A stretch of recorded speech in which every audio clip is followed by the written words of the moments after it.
cuidar do cliente antes de eu chegar na saúde era um grande ativo para uma relação, porque existe um percurso longo e uma série de alvos que a gente precisa ter, né, para poder a gente ter esse lucro. Liderança, para a gente liderar é pelo exemplo. E se você não sabe fazer, como que você vai pedir para outra pessoa fazer o que você nem sabe? É fundamental. Você não pode só trabalhar os indicadores de qualidade no relacionamento com o paciente, no atendimento ao paciente, na captação do paciente.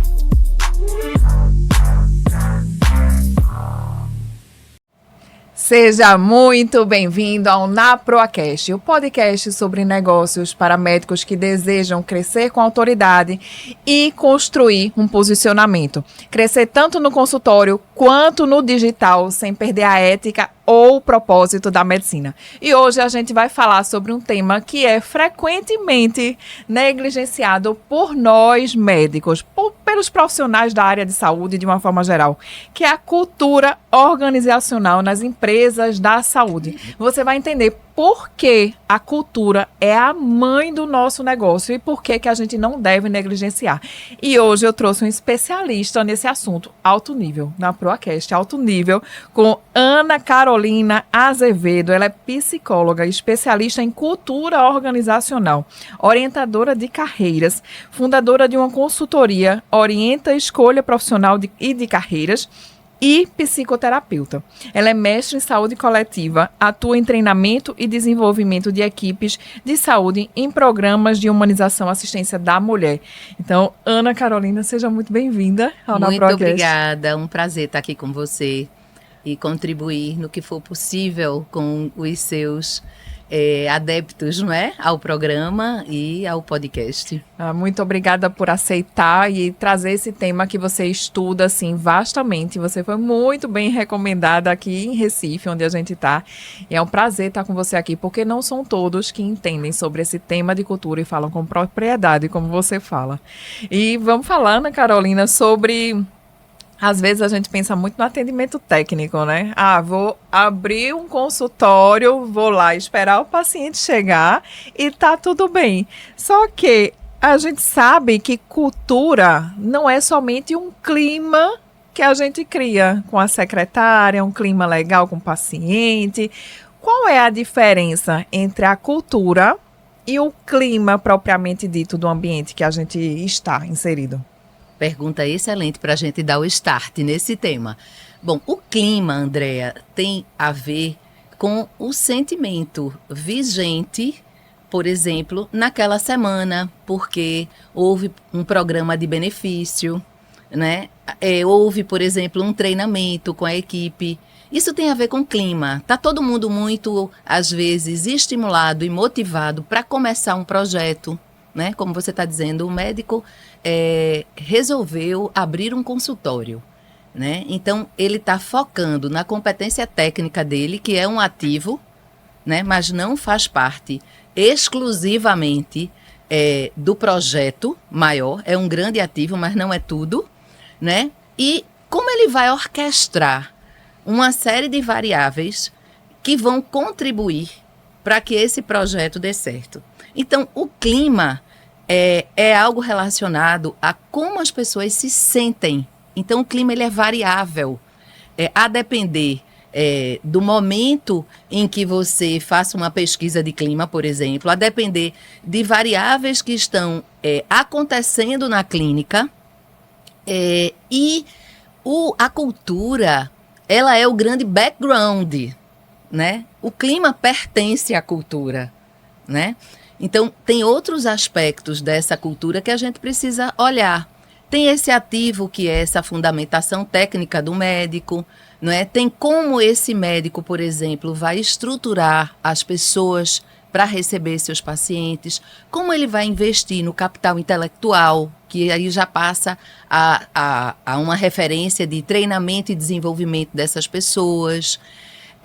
Como é que vai ser feita a gestão da comunicação, né? E como é que vai ser feita essa relação entre stakeholders? Porque aí a gente está falando do público interno e do público externo, de colaboradores que circundam a clínica ou que são passantes dentro da clínica, mas não têm um compromisso na relação de sociedade, mas é um stakeholder fundamental, constrói conceito, constrói relação com o paciente, né? Então, a cultura, ela é um ativo estrutural, né? O clima, ele é uma referência pontual de sentimentos que as pessoas têm em momentos distintos da vivência dentro de uma clínica. Excelente. Essa parte de diferenciação de cultura e de clima é muito importante, porque eu lembro que a primeira vez que eu tive contato e entender o que era cultura foi na minha empresa da educação do digital. Não foi no consultório. Eu comecei no consultório em 2014 e atendi na sala do meu chefe. E as pessoas às vezes não entendem que a cultura às vezes é instalada mesmo sem você parar para organizar, porque existe uma cultura dentro do funcionamento com a secretária, dentro do funcionamento do retorno, acaba que isso é replicado algumas coisas e as pessoas não têm uma estrutura para saber para onde vão, para saber o que é que faz sentido dentro desse crescimento da empresa, do consultório. E mesmo que você tenha uma secretária só, você precisa pensar na cultura. Sim. Porque você tem que ter esse norte. A cultura é a mãe. Ela é um diferencial que é não replicável. E hoje eu entendo da parte prática, só que às vezes ficava no campo muito abstrato para a gente. E por isso que eu queria que você falasse sobre a questão, os aspectos relevantes, para a gente poder pensar. Como que a gente pode pensar numa cultura de uma empresa? Por exemplo, eu comecei o consultório hoje. Não foi hoje que eu comecei, mas eu estou começando agora. O que é que a gente deve fazer de perguntas norteadoras para poder construir a cultura? Perfeito. Antes de fazer as perguntas, eu vou esclarecer para você uma questão bem importante que você já mencionou aí. Muitas vezes, quando as pessoas começam a constituir um negócio em saúde, e sobretudo se for um consultório com uma secretária, né? É como se as pessoas organicamente fossem constituindo aquele espaço com referências culturais que a gente tem ao longo da vida. Então, é muito comum a gente fazer essa ponte da nossa cultura familiar. Que referências eu tenho na minha cultura familiar sobre o exercício do trabalho, sobre lidar com funcionários, sobre atender o cliente? Pode ser que a pessoa tenha até uma referência em relação a lidar com um cliente num segmento distinto. Por exemplo, eu tive um pai que foi, a vida inteira, ele trabalhou na área comercial, mas ele tinha um zelo pelo cliente, pelo atendimento, pelo acompanhamento e pelo segmento. Ele tinha o pós-venda, né? Muitas vezes ele deixava até mercadorias consignadas em lojas dos clientes, porque ele conseguia fazer essa conciliação junto à indústria, né? Ele trabalhava no segmento de joias e só vendia para lojas, né? Então, eu aprendi que cuidar do cliente antes de eu chegar na saúde era um grande ativo para uma relação. Então, a cultura, a gente já traz muitos aspectos da nossa realidade sociocultural, a depender da família que a gente esteja, da cidade, da região, do país, né? Isso vai nos trazendo referências já significativas para a gente importar para cá. Mas se a gente não para pensar, né, nos resultados que eu quero alcançar, então vamos às perguntas. Que resultados eu quero alcançar abrindo este negócio? Para alcançar esses resultados, quais são os aspectos estruturais, né? Quem são as pessoas? Se eu só tenho uma secretária, como é que eu quero? O que é que eu entendo por conceito de atendimento ao cliente? Não basta que você tenha competência técnica e muito reconhecimento já no mercado, porque você, por exemplo, é um acadêmico também, e as pessoas já consideram a sua reputação, né? Consideram a referência que você tem no mercado, na sua área de atuação. Mas quando você abre as portas para ser uma referência neste outro local, não é a instituição que está lhe legitimando, é o seu espaço de saúde. Então, Que resultados você quer alcançar? Geralmente todo mundo quer alcançar o primeiro resultado, eu quero ter lucro, né? Eu quero ter lucro com o meu saber. Eu quero ter lucro com as minhas competências médicas ou competências de um profissional de saúde. A segunda coisa é que a gente não pode mais existir só pensando nesse tipo de lucro. Quando a gente atua na saúde, né? Que ganhos eu quero ter e que ganhos eu quero proporcionar através da minha experiência de cuidado. Então, para que isso aconteça, não basta só que eu abra as portas. Não basta só... Tem vários profissionais de saúde de áreas distintas que eu atendo lá no desenvolvimento de carreira, na Orienta, que muitas vezes eles acham que se reunir com competência em diversas áreas, na psicologia, na fisioterapia, na nutrição, é o suficiente. Vamos alugar uma sala, vamos fazer um rodízio de horário, né? Vamos importar a nossa ética, que culturalmente a gente já tem estabelecido, são profissionais às vezes brilhantes, né? Mas aí eles começam a se relacionar organicamente com este saber, mas sem estratégias. Né? A estratégia não pode ser só com o foco no resultado, né? No resultado lucro, porque existe um percurso longo e uma série de alvos que a gente precisa ter, né? Para poder a gente ter esse lucro. O lucro, às vezes, eu costumo dizer às pessoas que estão fazendo a primeira escolha, o lucro, às vezes, já é a capacidade que eu tenho de me entregar no processo de cuidado e resolver, abraçar os problemas que os pacientes nos trazem.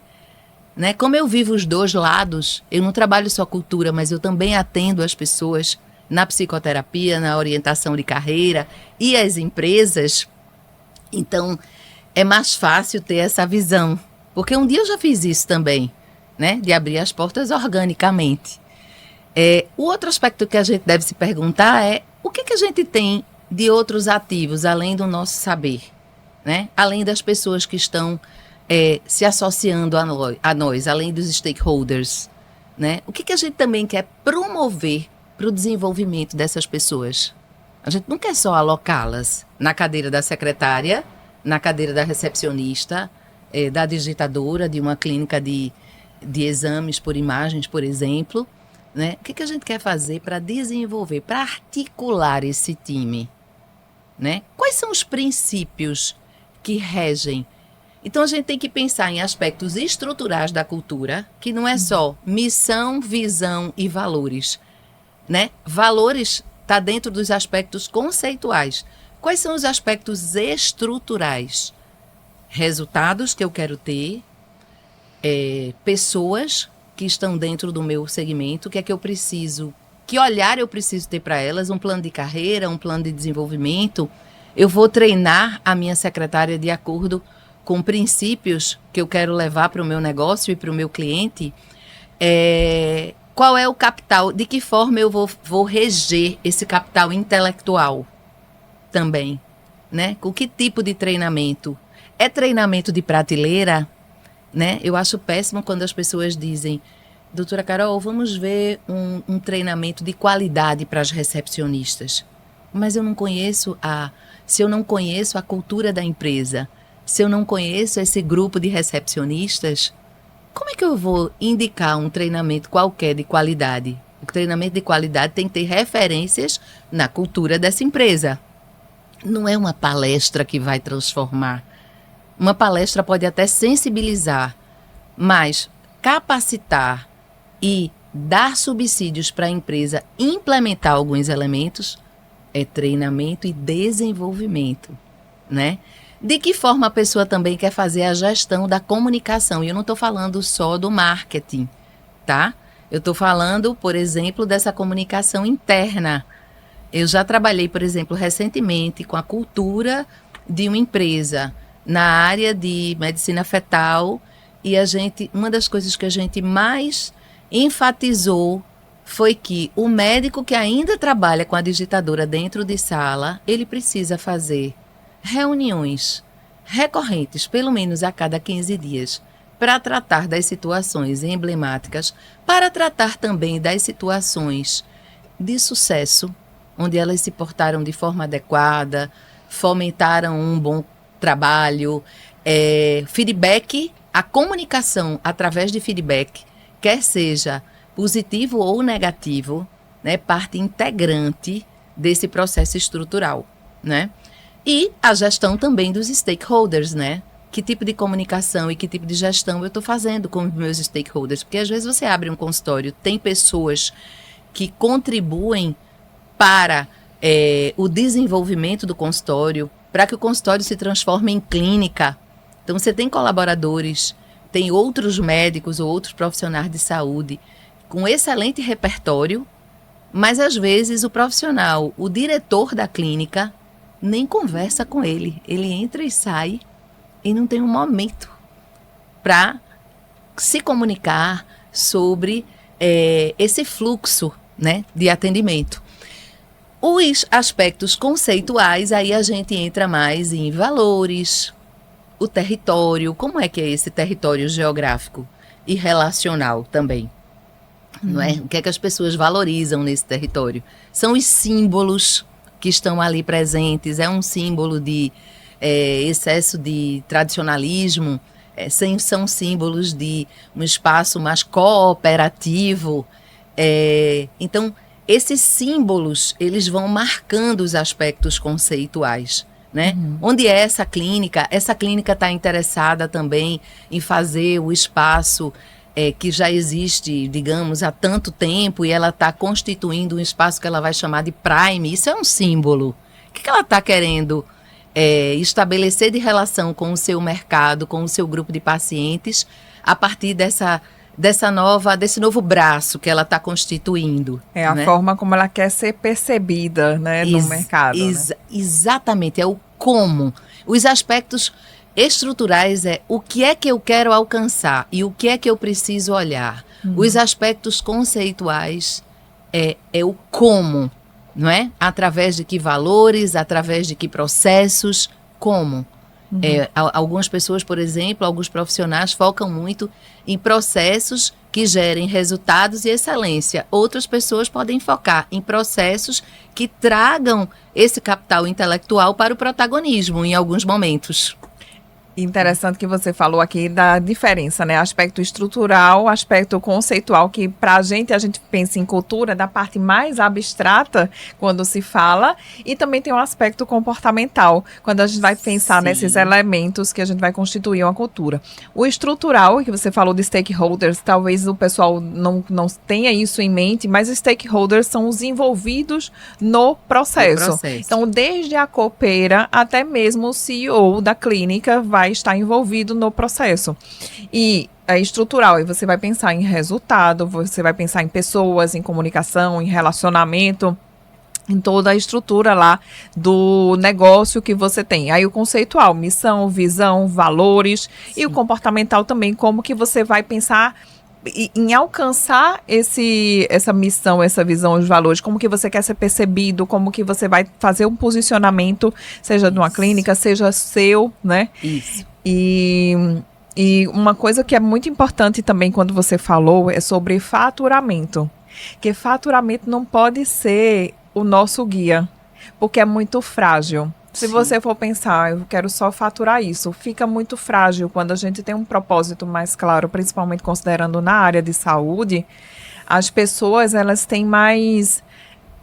conseguem ter mais motivações. Crescimento profissional, pessoal também, desenvolvimento do funcionário, porque a gente pode falar também sobre bonificação também de secretária, mas às vezes o que é que eu vejo de muito erro na prática do médico?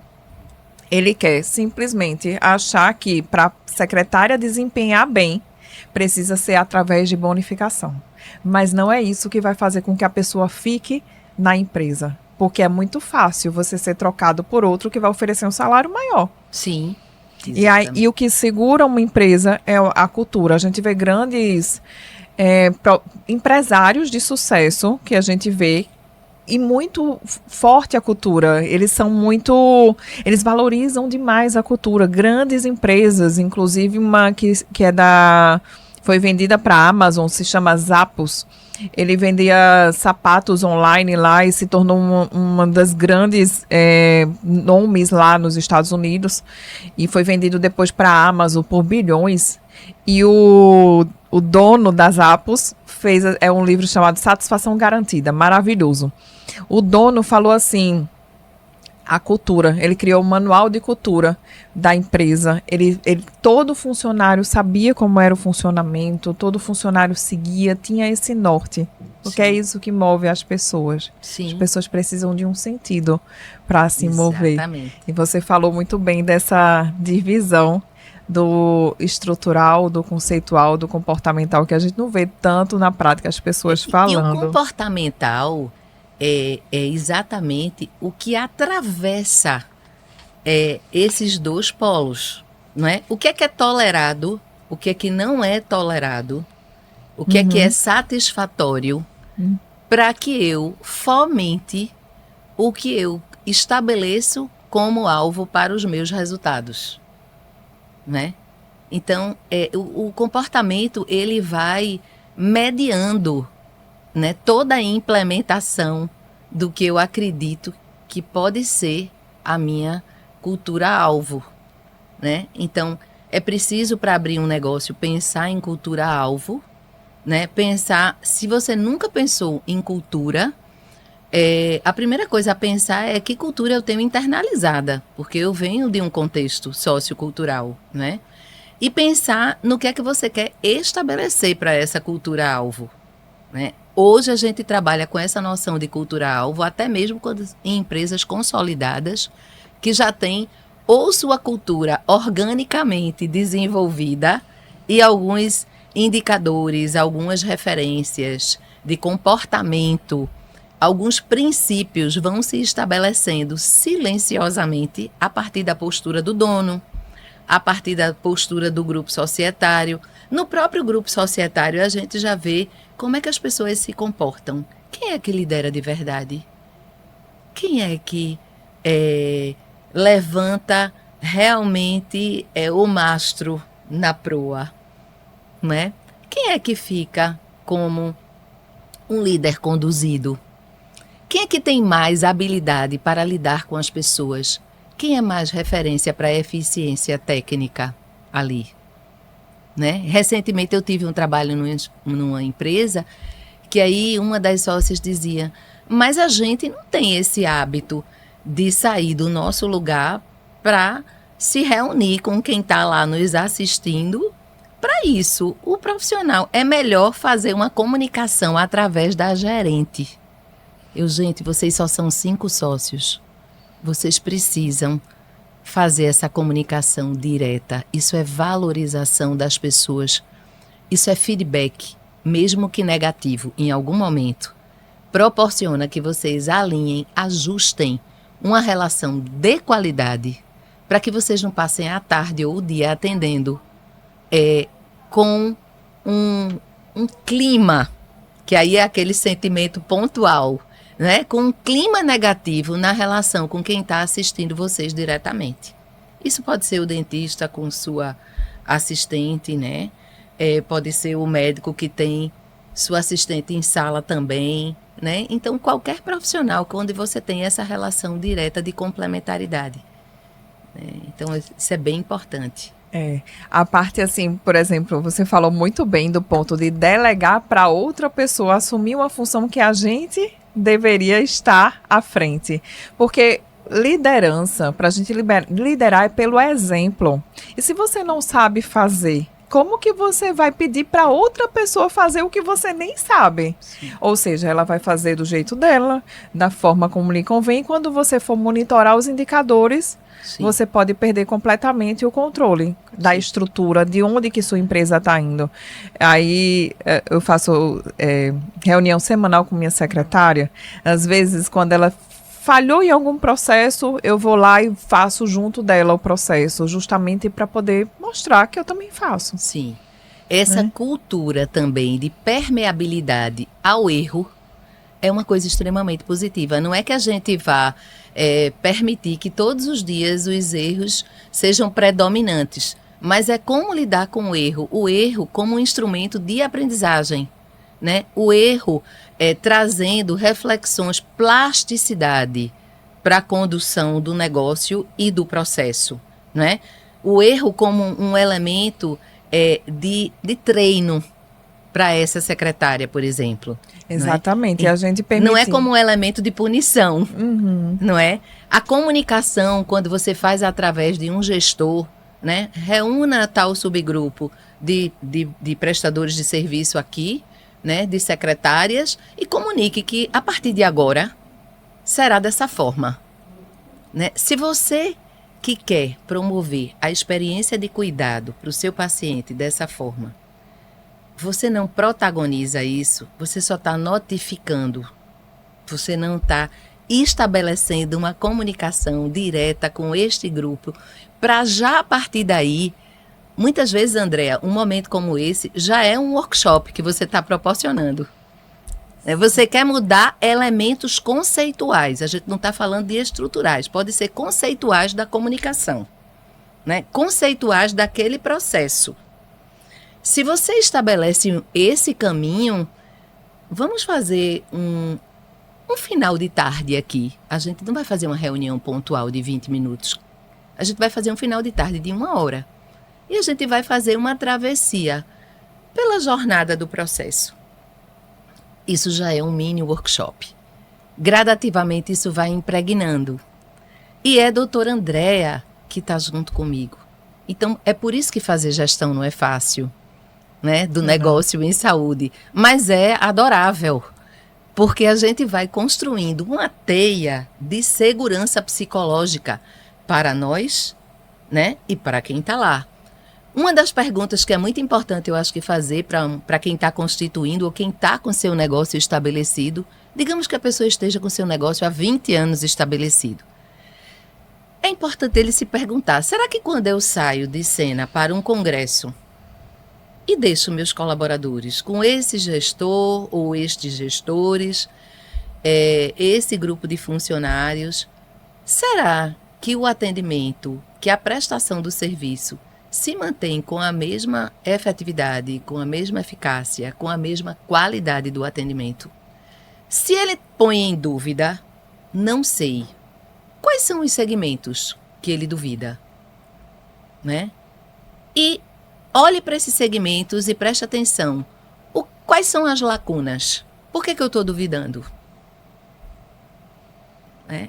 Ou então eu estou duvidando desses líderes, do líder A e B. O que eles representam na estrutura dessa empresa? Então, isso é muito importante. 2 pontos importantes que você falou, que eu vou destacar aqui, que é a questão da coerência. Então, coerência é o seguinte, como que eu vou tratar perfeitamente, muito bem meu paciente, se eu não tratar bem os funcionários que estão comigo? Exatamente. Se eu ficar nessa liderança opressora, pedindo somente indicadores, porque não fez isso, porque não fez aquilo, e sem procurar entender o outro, eu não vou constituir um negócio sólido. Então, de valores, por exemplo, é valor de equipe e valor também de cuidado com o paciente. Você vê, por exemplo, a Disney tem um exemplo assim mundial de excelência de encantamento ao cliente. E todos os funcionários seguem um dos valores da empresa. Sim. Todos os funcionários estão lá para poder trazer a melhor experiência possível para o cliente. E a Disney também faz isso para os funcionários. Sim. Então, isso é coerência. Coerência tanto da porta para dentro quanto da porta para fora, que é essencial. Na reunião de feedback também, em vez da gente eu faço muito com a minha secretária, em vez de eu estar perguntando por que não fez, eu digo, como é que você está? Além da gente resgatar os valores, a missão, a nossa visão, como é que você está? Sim. Aconteceu algo? Tem algo que eu possa ajudar? Para poder ver por que o indicador não foi feito. Sim. Claro que, se ela errar a ponto de ferir a cultura, de ferir valor, aí isso não... Um valor que é inegociável para mim, aí não tem como a gente ficar perdoando. Mas algo porque não preencheu uma planilha, porque não conseguiu responder o paciente, algo que é contornável, isso é tranquilo. E outro ponto que você falou também, que a cultura rege a empresa e a cultura não pode ser igual andar de bicicleta. Se a gente sair da empresa e parar, a empresa desanda, né? Sim. Então não pode depender somente da gente. A cultura tem que ficar com todos os funcionários e estabelecer isso de uma forma que seja alimentada. Sim. Isso é fundamental para que a gente consiga construir algo sólido e sustentável. Sim, hoje os projetos contemporâneos de cultura, eles envolvem prioritariamente, né? Assim, para você desenhar uma cultura-alvo, eu tenho uma cultura X e quero migrar para cá.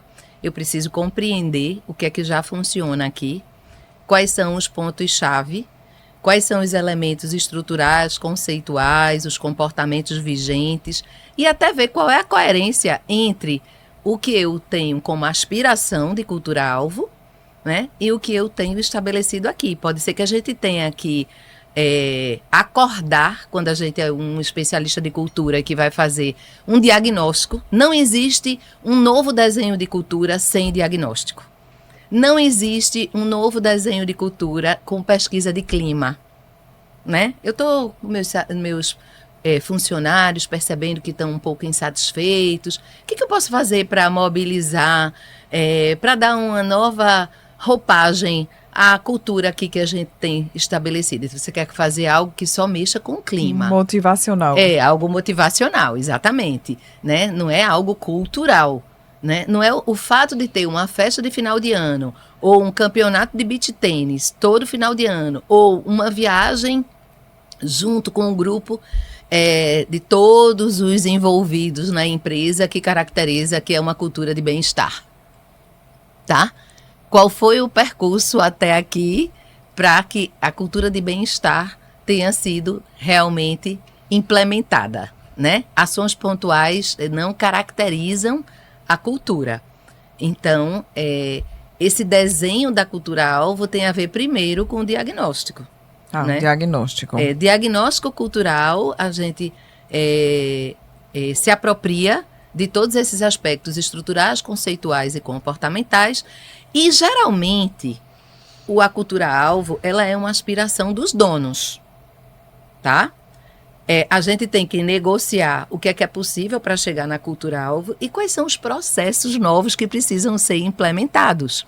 Então, hoje a proposta é que quando se abraça, o dono abraça, ou o grupo societário abraça, que quer desenvolver uma cultura-alvo, a gente tem que fazer um grande evento com todo mundo, da Copa até os CEOs.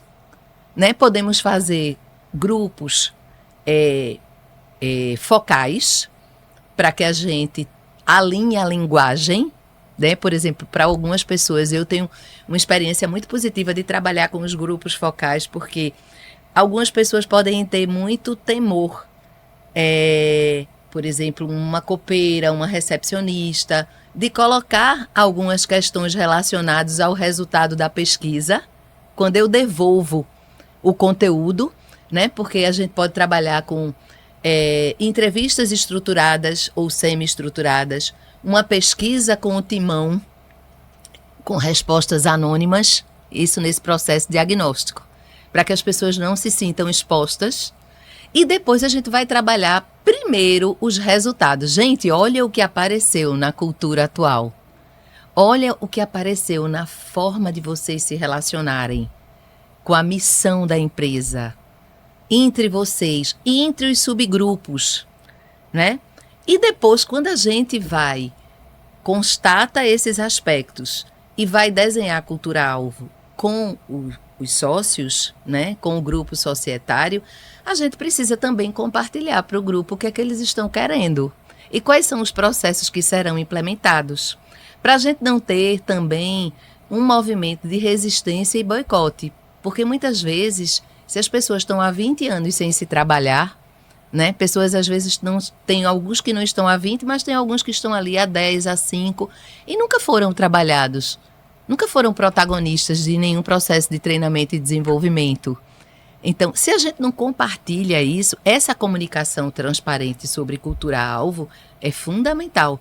Você não pode só trabalhar os indicadores de qualidade no relacionamento com o paciente, no atendimento ao paciente, na captação do paciente e simplesmente comunicar, fazer um treinamento específico para eles, técnico, sem que eles entendam a integração disso com a nova forma de exercer o cuidado, já que é uma empresa de assistência à saúde. Entende? Então, essa relação de transparência com a cultura-alvo é fundamental, porque não há comprometimento nem com as ações de treinamento se você não começa a desmistificar o que queremos, onde queremos chegar, o que precisamos mudar. O que é que essa consultoria vem fazer aqui? O que é que essa consultoria vai apenas fortalecer? Porque às vezes já tem uma equipe de RH, ou tem um prestador de serviço na área de RH. Muitas vezes tem gestores que podem ser trabalhados para desenvolver as pessoas. Então, a gente vai trabalhar mais as lideranças. Dependendo do mapeamento diagnóstico, a gente vê quais são as estratégias mais efetivas, né? Essa é na situação de uma empresa que já está existente, que já está caminhando, aí parte para um diagnóstico e aí depois vai rever todos os processos, sejam conceituais, sejam estruturais de uma empresa. Para quem não tem isso ainda, que vai começar, por exemplo, aí o diagnóstico, porque não começou, né?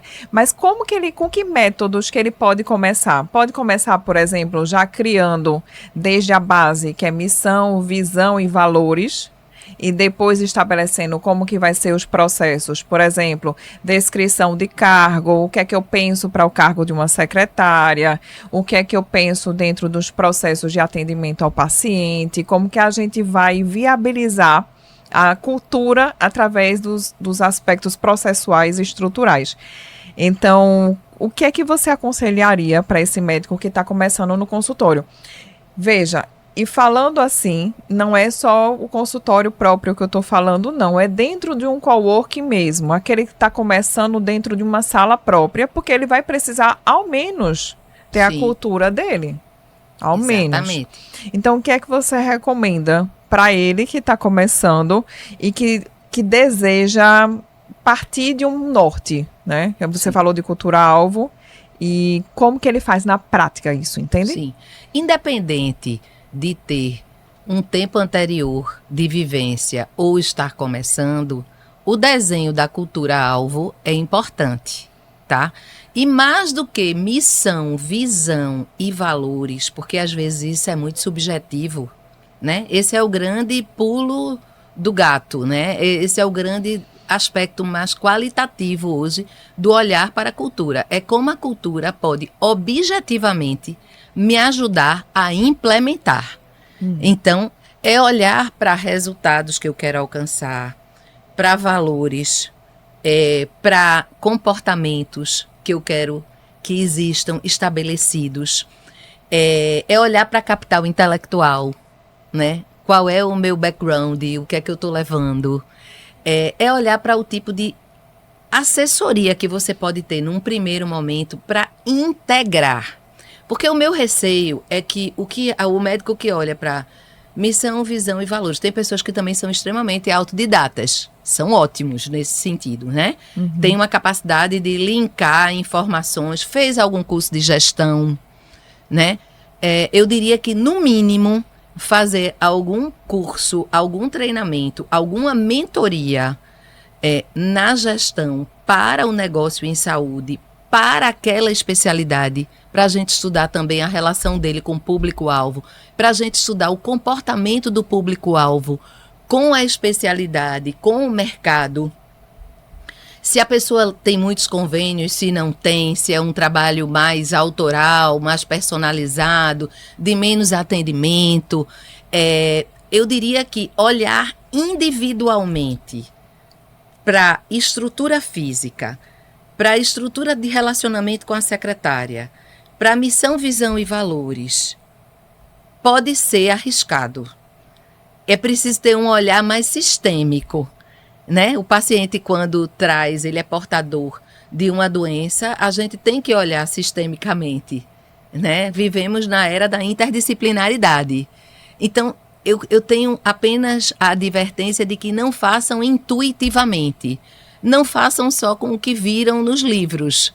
Mas vamos tentar personalizar isso. Pode ser um projeto de implementação cultural, né? E você só queira de novo uma consultoria ou uma mentoria um ano depois, para fazer uma avaliação de como as coisas estão sendo implementadas, porque uma coisa é escolha para dar o ponto de partida, outra coisa é implementação, que envolve uma avaliação dos processos mais técnicos e processos relacionais, comunicacionais, né? Então, eu acho que isso é bem importante, esse cuidado. Sim, e porque o cuidado é nesse sentido, a gente não pode se resumir somente a isso, a missão, visão e valores. A gente tem que, na minha perspectiva, isso aqui são macro indicadores e depois a gente vai destrinchando em indicadores que vão ser parte disso aqui, para a gente poder alcançar essa meta, porque senão a minha impressão que fica muita coisa e a gente fica sem um foco, sem um norte, que é tem a meta, estrela, guia, mas isso aí a gente é mais profundo ainda, dentro da missão, visão, valores, a gente tem essa meta, e isso aqui para mim é um macro, e a gente destrincha dentro dos micro e vai vendo os processos, vai vendo os indicadores para a gente alcançar aqui. Para facilitar até, talvez seja mais interessante, para tornar mais objetivo, mais didático, às vezes ao invés de só ficar em missão, visão e valores, pensar em princípios que regem o meu negócio, pelo menos de 5 a 7 princípios fundamentais, 5 a 8, quais são também os comportamentos que são adequados para que esses princípios sejam implementados. Então, podem ter princípios relacionados à parte mais técnica, princípios relacionados à parte mais administrativa, princípios relacionados à parte mais relacional e comunicacional.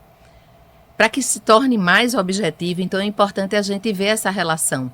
Porque às vezes missão, visão e valores fica no papel, fica subjetivo e a gente nem avalia se está implementando. Mas se a gente constrói um cacho de comportamentos para cada princípio, isso se torna mais efetivo na prática. Isso se torna também mais claro para cada subgrupo de stakeholder, né? Então, para cada parceiro, para cada colaborador. Dentre os princípios, o que é importante para a recepcionista? O que é importante para o pessoal do administrativo financeiro? Uma coisa importantíssima pode ser um princípio. Pode dar um exemplo de princípio? Um princípio, integração entre os subgrupos da minha equipe. Eu tenho uma clínica pequena, a recepção, eu tenho o administrativo financeiro e os médicos colaboradores. O que é integração? O que pode se expressar em integração dentro dessa equipe? Pode ser a comunicação que a gente vai alinhar como sendo cuidado para com o nosso paciente.